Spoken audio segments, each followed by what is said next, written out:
ఇక్కడ వచ్చింది కొట్లాడుకోని కానైనా మీరు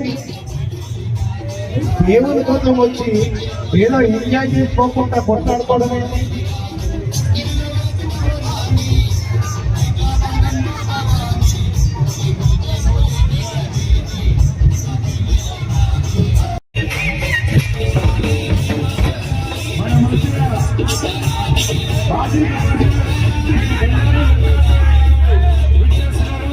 వారికి స్వాగతం సుస్వాగతం.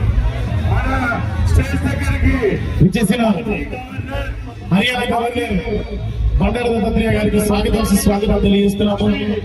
బండారు దత్తాత్రేయ గారు విచ్చేస్తున్నారు. మాన్యులు, గౌరవనీయులు, శ్రీయుతులు, హర్యానా గవర్నర్ గారైనటువంటి పెద్దలు, బీజేపీ సీనియర్ మోస్ట్ రాజకీయవేత్త, మనసున్న మహారాజు శ్రీ బండారు దత్తాత్రేయ గారు ఈరోజు ఎదుర్కోలు పెట్టాల కార్యక్రమానికి విచ్చేసిన శుభ సందర్భం.